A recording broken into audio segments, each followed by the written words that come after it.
Assalamu alaikum guys. Today our topic of discussion is mechanism of breathing. Mechanism of breathing में basically हमने ये देखना है कि breathing जो है वो किस mechanism के थ्रू होती है। अब पहले तो हम ये बात करेंगे breathing होती क्या है। सिंपल हम कहते हैं कि सांस का आना और जाना ब्रीदिंग है। बेसिकली ब्रीदिंग को अगर मैं एक्सप्लेन करूं तो गैसेस एक्सचेंज मतलब कौन कौन सी गैसों का तबादला, लाइक जब हम इनहेलेशन करते हैं या इंस्पायरेशन करते हैं, ऑक्सीजन गैस इनवर्ड मूव करती है and carbon dioxide gas outward move करती है। तो बेसिकली ऑक्सीजन का आना और कार्बन डाइऑक्साइड का जाना, सिर्फ ये चीज नहीं बल्कि इसके दौरान जितनी भी आपके थोरेसिक रीजन में, लंग्स के लेवल में, लंग्स वाले रीजन में जितनी भी ओवरऑल बॉडी के अंदर जो चेंजेस आ रही होती हैं वो, और गैस के एक्सचेंज होना, ऑक्सीजन का आना और कार्बन डाइऑक्साइड का जाना, plus physical movements in the thoracic cavity, the combine to form breathing. अब ब्रीदिंग के अंदर बेसिकली दो प्रोसेस होती हैं, एक होता है inspiration and second one is expiration. इससे पहले मैंने आपके सामने केमिस्ट्री का छोटा सा टॉपिक लिखा, दैट इज बॉयल्स लॉ। अब टॉपिक है बेसिकली मैकेनिज्म ऑफ ब्रीदिंग, लेकिन बॉयल्स लॉ की मदद से होता है। अगर आपको बॉयल्स लॉ समझ लग पाएगा देन आपको जो है वो ब्रीदिंग पैटर्न भी इजीली अंडरस्टैंडिंग हो जाएगी। मैंने लिखा बॉयल्स लॉ का कहता है कि वॉल्यूम और प्रेशर जो है एक दूसरे के इनवर्स हैं। इनवर्स का मतलब अगर वॉल्यूम ज्यादा होगा तो प्रेशर कम, और अगर प्रेशर ज्यादा होगा तो वॉल्यूम ज्यादा। इसको एक्सप्लेन करने के लिए मैंने आपके सामने एक कंटेनर ड्रा किया। इस कंटेनर के अंदर अगर आप देखें तो ये कंटेनर है, इसके ऊपर ये ऊपर वाला ढक्कन है, ऊपर से प्रेशर लगा रहा हूं, ये इसका इतना वॉल्यूम है। अब अगर मैं ऊपर से प्रेशर इंक्रीज करूंगा, क्या मतलब जो ऊपर से फोर्स लग रही है इस ढक्कन को नीचे करने के लिए, अगर मैं प्रेशर और इंक्रीज करूंगा तो आई कैन से कि अगर मैं इस ढक्कन के ऊपर प्रेशर लगाता हूं तो ये जो ढक्कन है वो यहां से मूव करके यहां चला गया। जब ढक्कन यहां गया, कब गया? जब मैंने प्रेशर इंक्रीज किया। प्रेशर इंक्रीज करने से जब ढक्कन यहां गया तो वॉल्यूम जो इतना था वो कम हो गया। इससे क्या पता चला कि अगर हम प्रेशर इंक्रीज कर रहे हैं तो वॉल्यूम कम होता है, जो कि इस स्टेटमेंट को सेटिस्फाई कर रहा है कि volume and pressure both are inversely proportional to each other, कि दोनों एक दूसरे के इनवर्स हैं, कि वॉल्यूम अगर ज्यादा होगा तो प्रेशर कम, अगर प्रेशर ज्यादा होगा तो वॉल्यूम कम होगा। अब इस चीज को मद्देनजर रखते हुए यह भी एक यूनिवर्सल प्रिंसिपल है जो मैं अभी आपके सामने डिस्कस करने लगा हूं कि भाई चीजें हमेशा ज्यादा प्रेशर से कम की तरफ मूव करती हैं। दो चीजें ज़हन में रखिएगा, देन आपको ब्रीदिंग के अंदर क्या क्या चेंजेस आती हैं बॉडी में वो इजीली समझ लग पाएंगी। दो चीजें कौन कौन सी ज़हन में रखनी है? एक आपने ये ज़हन में रखनी है कि वॉल्यूम और प्रेशर इनवर्स हैं, कि एक अगर ज्यादा होगा तो दूसरा फैक्टर कम होगा, और दूसरी चीज आपने ये ज़हन में रखनी है कि चीजें हमेशा ज्यादा प्रेशर से कम की तरफ मूव करती हैं। अब मैं आपके सामने इंस्पायरेशन के एग्जांपल देता हूं। अब लाइक फर्ज किया, मैं आपके सामने कहता हूं ये मैंने इंस्पायर किया। इंस्पायर के दौरान क्या हुआ कि मेरी रिब्स जो है वो अपवर्ड मूव कर रही है, जबकि मेरा जो डायफ्राम है वो लोअर नीचे की तरफ जा रहा है। अब ये पोजीशन आ रही है अंदर। फर्ज किया अगर ये था तो ये रिब्स ऊपर, डायफ्राम नीचे। अब रिब्स ऊपर जाएंगे, डायफ्राम नीचे जाएगा, तो मुझे बताएं वॉल्यूम अंदर क्या हुआ? ज्यादा। जैसे ही वॉल्यूम ज्यादा होगा, दोबारा अपने माइंड के अंदर रिकॉल करें बॉयल्स लॉ। वॉल्यूम ज्यादा अगर हुआ तो pressure inside of the body, inside of the chest cavity, inside of the thoracic cavity क्या हो गया? कम। अब मैंने आपके सामने अभी डिस्कस किया कि चीजें हमेशा all things move from high pressure to low pressure. तमाम चीजें जो है वो ज्यादा प्रेशर से कम की तरफ मूव करती हैं। जब अंदर ये कंडीशन आई, आपके सामने ये मैंने ड्रॉ किया, ये देखें, इसमें देखें ज्यादा ऊपर की तरफ गया हुआ है, एरिया है अंदर कम, जबकि इसमें रिब्स ऊपर की तरफ चलेंगी, डायफ्राम जो है वो नीचे की तरफ आ गया। अब डायफ्राम क्या बेसिकली हमारे रिब्स के नीचे एक मसल्स की बनी हुई शीट है।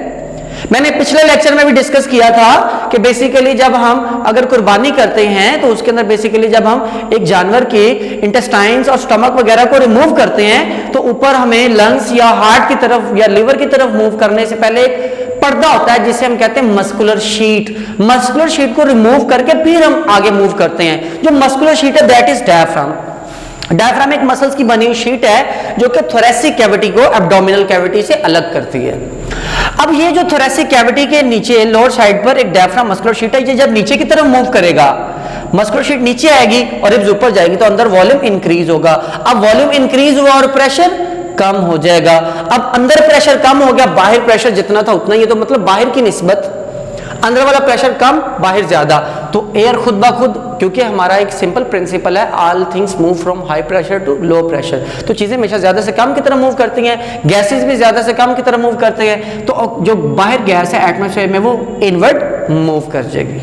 अब इसके अंदर क्या क्या चेंजेस आई अगर मैं आपके सामने दोबारा करूं, जो रिब्स हैं वो अपवर्ड मूव की, डायफ्राम लोअर हुआ, इसके दौरान क्या हुआ, वॉल्यूम इंक्रीज हुआ, अंदर जो चेस्ट कैविटी का एरिया है वो इंक्रीज हो जाएगा और प्रेशर डिक्रीज हो जाएगा। जैसे ये चेंजेस आएंगी तो जो बाहर से हवा है वो इनवर्ड मूव कर जाएगी। आपके सामने मैंने लिखा रिब्स अपवर्ड मूव कर जाएंगी, डायफ्राम डाउनवर्ड मूव कर जाएगा। जैसे ही रिब्स अपवर्ड, डायफ्राम नीचे, तो वॉल्यूम इंक्रीज हो जाएगा, वॉल्यूम इंक्रीज तो प्रेशर इनसाइड डिक्रीज हो जाएगा, बाहर इंक्रीज हो जाएगा। अब जैसे ही प्रेशर बाहर डिक्रीज, बाहर प्रेशर इंक्रीज हो जाएगा, अंदर डिक्रीज हो जाएगा, तो फौरन क्या होगा, बाहर से हवा अंदर मूव कर जाएगी, मतलब ज्यादा प्रेशर से हवा कम प्रेशर की तरफ मूव कर जाएगी। ठीक, आप खुद भी एक्सपेरिमेंट कर सकते हैं अपने ही कैविटी के ऊपर अपना अप्लाई करके, लाइक ये इस पोजीशन में। Then second one is expiration. Expiration में बेसिकली क्या होता है, बिल्कुल उसके अगेंस्ट होता है, जो डायफ्राम हमारा नीचे की तरफ जाता है एक्सपायरेशन में, जिसमें एक्सपायरेशन बेसिकली क्या होता है, गैस का बाहर मूव करना। बेसिकली इसमें क्या, लाइक अगर मैं कहूं inspiration and expiration, inspiration basically क्या है, the movement of gas molecules, या फिर अगर हम फर्ज की बात करें ऑक्सीजन का इनवर्ड आना, बॉडी के लंग्स के लेवल पे आना, दैट इज इंस्पायरेशन, जबकि बाहर जाना दैट इज एक्सपायरेशन। अब बताना चाह रहा हूं मैं कि एक्सपायरेशन में किस तरह अक्सर औकात हम ये सोचते हैं कि भाई हम बेसिकली खुद सांस को अंदर खींचते हैं, खुद सांस को बाहर लेकर जाते हैं। जब मैं छोटा होता था मैं भी यही सोचता था कि गैस खुद ब खुद अंदर आती है, खुद ब खुद बाहर, बल्कि मैं खुद खींचता हूं तो आती है, निकालता हूं तो बाहर जाती है, ऐसा मैकेनिज्म नहीं है। बेसिकली प्रेशर डिफरेंस के तहत ये सारा कुछ होता है। अब इसमें क्या हुआ, लाइक अगर मैं कहता हूं एक्सपायरेशन में जो डायफ्राम, जो अब इसमें देखें कम डोम लाइक, डोम ये गुंबद नुमा जो शक्ल है इसको कहते हैं डोम लाइक स्ट्रक्चर, इसमें लेस डोम लाइक है, इसमें मोर डोम लाइक हो गया। मोर डोम लाइक होने का मतलब है ऊपर की तरफ मूव कर गया, एरोइड साइन भी बता रहे हैं इसमें नीचे है जबकि इसमें ऊपर की तरफ गया। अब आपके सामने पहले मैं एक्सपेरिमेंटली बता दूं, लाइक ये इंस्पायरेशन, आप एक्सपायरेशन करनी, मैं क्या करूंगा, उसमें क्या हुआ, जो मेरे रिब्स हैं वो नीचे की तरफ आई। अब रिब्स जब नीचे आती हैं, ऊपर से नीचे की तरफ आई रिब्स, आपके सामने रिब्स लोअर्ड, नीचे की तरफ मूव करेंगी, तो जो डायफ्राम है वो अपवर्ड जाएगा। पहले इस कंडीशन में क्या हुआ था, ये वॉल्यूम इंक्रीज हुआ था, जबकि इसमें क्या हो रहा है, रिब्स नीचे आ रही है, डायफ्राम ऊपर जा रहा है। इस कंडीशन में क्या हो रहा है, ये अब ये सिचुएशन में क्या होगा, अंदर वॉल्यूम कम हो गया।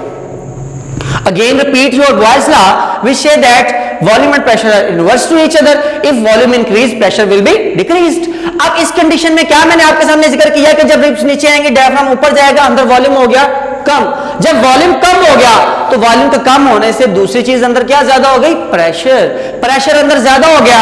अब अंदर प्रेशर बाहर एटमॉस्फेयर की निस्बत भी ज्यादा है और एटमॉस्फेयर के अंदर प्रेशर कम है। तो हमने ये भी एक रूल अभी पहले देखा कि जो गैसेस मूव करती हैं हाई प्रेशर से लो प्रेशर की तरफ, अब अंदर प्रेशर ज्यादा हो गया बाहर कम, तो अंदर से हवा एयर मूव आउट, तो एयर अंदर से जो हवा है वो बाहर चली जाएगी। इस तरह दोनों मैकेनिज्म जो है वो एक दूसरे के अगेंस्ट जो है वो होते रहते हैं according to the pressure difference. अब आपके सामने मैंने लिखा हुआ है एक्सपायरेशन में रिब्स क्या होंगी, लोअर्ड, नीचे की तरफ आ जाएंगी। डायफ्राम क्या होगा, moves up. Diaphragm moves up का मतलब ये जो इसकी स्टेज है इधर से ऊपर की तरफ मूव कर जाएगा, उसके बदले में रिब्स नीचे डायफ्राम ऊपर, वॉल्यूम कम। अब वॉल्यूम डिक्रीज हो जाएगा, जब वॉल्यूम डिक्रीज होगा तो प्रेशर खुद ब खुद इंक्रीज हो जाएगा। अब अंदर प्रेशर ज्यादा, एटमॉस्फेयर प्रेशर कम। फिर बेसिकली एटमॉस्फेयर प्रेशर कम नहीं होता, अंदर ज्यादा होता है, तो अंदर वाले की निस्बत बाहर का प्रेशर कम हो जाता है। तो फिर उसके नतीजे में अब अंदर प्रेशर ज्यादा बाहर कम, तो airs move out of the lungs, जो एयर है वो लंग्स से बाहर मूव कर जाएगी। अब बेसिकली रिब्स का मैं एक आपको साथ में बताता चला जाऊं कि जो डायफ्राम मसल्स हैं वो तो कॉन्ट्रैक्ट होंगे, जिसके बदले में जो डोम लाइक स्ट्रक्चर आ जाएगा और लेस डोम लाइक होगा। इसके साथ और भी एक रीजन होती है कि जो डायफ्राम मसल्स हैं that is attached to ribs, जब रिब्स अपवर्ड जाएंगी तो उस लिहाज से फिर इसके अंदर भी मूवमेंट आती चली जाएगी। ठीक है, अब मैं आपके सामने जिक्र कर रहा हूं, लाइक ये देखिए, मैं कहता हूं कि ये मेरे पास रिब्स हैं। अब रिब्स के दरमियान मैंने इसलिए पिछले लेक्चर में बताया कि रिब्स के दरमियान जो मसल्स होते हैं इनको क्या कहते हैं, इंटरकोस्टल मसल्स। अब ये रिब्स के दरमियान जहां पर ऐसे मसल्स लगे हुए हैं, जैसे ही वो कॉन्ट्रैक्ट होंगे ये रिब्स को ऊपर खींच लेंगे, फिर ये कॉन्ट्रैक्ट होंगे ये रिब्स के ऊपर खींच लेंगे, फिर ये कॉन्ट्रैक्ट होंगे ये रिब्स के ऊपर खींच लेंगे। इस तरह इंटरकोस्टल मसल्स के कॉन्ट्रैक्ट होने से रिब्स अपवर्ड मूव करती हैं, उनके रिलैक्स होने से डाउनवर्ड मूव करती हैं। तो ये ब्रीदिंग पैटर्न में हेल्प करती हैं। लास्ट पे है कि बेसिकली ब्रीदिंग को कंट्रोल कैसे किया जाता है, क्योंकि मैकेनिज्म में हम सारी चीजें पढ़ेंगे। दो चीजें हमने कर ली, इंस्पायरेशन एंड एक्सपायरेशन। देन अब हम मूव करते हैं कि बेसिकली जो मैकेनिज्म ऑफ ब्रीदिंग है इसमें हमारे पास जो है वो ब्रीदिंग कंट्रोल कैसे होती है।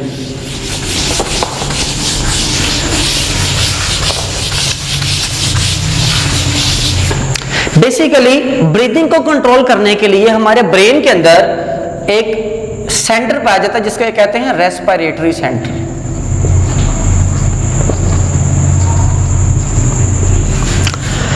जब भी हम कोई एक्सर्शनल एक्टिविटी करते हैं या कोई हार्ड वर्क करते हैं, हम सबको पता है, ये एक्सपेरिमेंटली है या डेली लाइफ रूटीन है कि हम कोई भी एक्सर्शनल एक्टिविटी या एक्सर्शनल एक्टिविटी या कोई हार्ड एक्सरसाइज करें तो उसके दौरान क्या होता है कि हमारा जो ब्रीदिंग रेट है वो तेज हो जाता है। आमतौर पर जो नॉर्मल ब्रीदिंग रेट है या इसे दूसरे शब्द में हम कहते हैं जो रेस्पिरेटरी रेट है बॉडी का,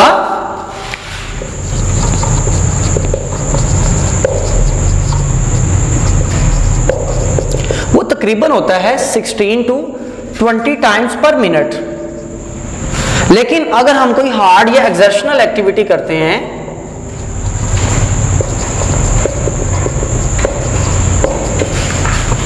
उसके दौरान हमारा जो रेट है वो 30 to 40 टाइम्स पर मिनट भी हो जाता है रेस्पिरेशन का। अब what is respiration? Basically respiration क्या होता है कि रेस्पिरेशन बेसिकली क्या है कि रेस्पिरेशन में क्या होता है कि 1 inspire plus 1 expire, 1 inspire plus 1 expire combined to form 1 respire, कि एक बार सांस का अंदर आना और एक बार बाहर जाना दोनों मिलके जो है वो एक बनता है, दैट इज रेस्पिरेशन। तो ये रेस्पिरेटरी रेट नॉर्मल में इतना हो जाता है जबकि एक्सर्शनल एक्टिविटी में 30 to 40 टाइम्स हो जाता है, जो कि हमारे लिए बेनिफिशियल है। अब क्यों हम इसको जिक्र करते हैं, सेलुलर रेस्पिरेशन का बताऊंगा कि सेलुलर रेस्पिरेशन जो कि हमने 10th क्लास के पहले चैप्टर का पहला टॉपिक जो है उसको डिस्कस कर रहे हैं हम, तो उसको अगर मैं आपके सामने बयान करूं, लाइक सेलुलर रेस्पिरेशन में क्या होता है कि सेल के लेवल के ऊपर कार्बन हाइड्रोजन का जो बॉन्ड होता है, बेसिकली ये बॉन्ड है, इसको ब्रेक किया जाता है। अब ब्रेक कैसे होती है? ये कार्बन हाइड्रोजन का जो बॉन्ड है ऑक्सीडेशन रिएक्शन से। तो ऑक्सीडेशन रिएक्शन के लिए क्या चाहिए? ऑक्सीजन। तो जब हम इनहेलेशन करते हैं, इंस्पायरेशन करते हैं, तो जो ऑक्सीजन इनवर्ड मूव करती है वो ऑक्सीजन कार्बन हाइड्रोजन के दौरान बॉन्ड को ब्रेक करती है बाय ऑक्सीडेशन रिएक्शन। जैसे ही ऑक्सीडेशन रिएक्शन से कार्बन हाइड्रोजन का बॉन्ड ब्रेक होता है तो कार्बन ऑक्सीजन के सामने बना देती है कार्बन डाइऑक्साइड। अब इस चीज से मुझे पता चला कि सेलुलर रेस्पिरेशन के दौरान क्या प्रोड्यूस होती है? Carbon dioxide. अब इस चीज ने बता दिया कि सेलुलर रेस्पिरेशन से क्या प्रोड्यूस हो रही है, दैट इज कार्बन डाइऑक्साइड। अब जब भी हम कोई एक्सर्शनल एक्टिविटी करते हैं तो बॉडी के अंदर जो वर्किंग है वो ज्यादा हो जाती है।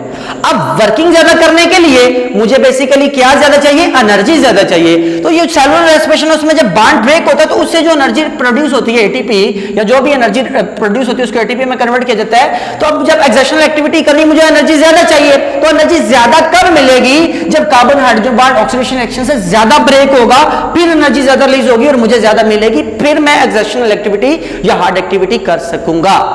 तो अब जब मेरे पास सेलुलर रेस्पिरेशन का प्रोसेस ज्यादा होगा, मुझे एनर्जी ज्यादा मिलेगी, मैंने वर्क तो कर लिया, लेकिन इन अदर हैंड जब सेलुलर रेस्पिरेशन का प्रोसेस ज्यादा होगा, एनर्जी तो हमें मिल गई, लेकिन साथ में क्या ज्यादा प्रोड्यूस होगा? Carbon dioxide. अब जैसे ही बॉडी के अंदर ब्लड में कार्बन डाइऑक्साइड की कंसंट्रेशन ज्यादा होगी तो फौरन हमारा रेस्पिरेटरी सेंटर जो है वो स्टिमुलेट हो जाएगा। अब ये कब स्टिमुलेट हुआ? Due to high percentage of carbon dioxide in blood. जब ब्लड के अंदर जो है वो कार्बन डाइऑक्साइड की परसेंटेज एक से ज्यादा हो जाएगी तो फौरन रेस्पिरेटरी सेंटर स्टिमुलेट हो जाएगा। जैसे ही रेस्पिरेटरी सेंटर स्टिमुलेट हो जाएगा तो ये बेसिकली क्या कर देगा? Increases breathing. तो ये सांस लेने के अमल को ज्यादा कर देगा। तो फिर क्या होगा? ज्यादा से ज्यादा इंस्पायरेशन होगी, ज्यादा से ज्यादा एक्सपायरेशन होगी। अब इंस्पायरेशन में तो ऑक्सीजन इनवर्ड आ रही है, एक्सर्शनल एक्टिविटी ज्यादा होगी, हार्ड एक्सरसाइज हमने करनी है, एक्सर्शनल एक्टिविटी करनी है, कोई भी हमने वर्क करना है तो उसके बदले हमें एनर्जी ज्यादा चाहिए। ऑक्सीजन जितनी अंदर आएगी उतनी बॉन्ड ज्यादा ब्रेकेज होगी, उतनी एटीपी या एनर्जी ज्यादा प्रोड्यूस होगी, उतना हम काम ज्यादा कर पाएंगे। लेकिन उसके बदले में कार्बन डाइऑक्साइड जो ज्यादा प्रोड्यूस होगी, जब रेस्पिरेटरी सेंटर स्टिमुलेट होगा तो ब्रीदिंग इंक्रीज होगी, ऑक्सीजन भी आ रही है अंदर, और इसी तरह फिर कार्बन डाइऑक्साइड भी ज्यादा से ज्यादा बाहर जाती चली जाएगी। जितनी कार्बन डाइऑक्साइड ज्यादा प्रोड्यूस होगी ब्लड के अंदर, उतनी फिर ऐसा ऐसा वो एक्टिविटी तेज होगी जब ब्रीदिंग की, तो ऐसा ऐसा कार्बन डाइऑक्साइड भी बाहर जाती चली जाएगी। इस तरह फिर कार्बन डाइऑक्साइड के लेवल को कंट्रोल किया जाएगा। अब जैसे ही कार्बन डाइऑक्साइड का लेवल कंट्रोल हो जाएगा, रेस्पिरेटरी सेंटर फिर रेस्ट पे चला जाएगा।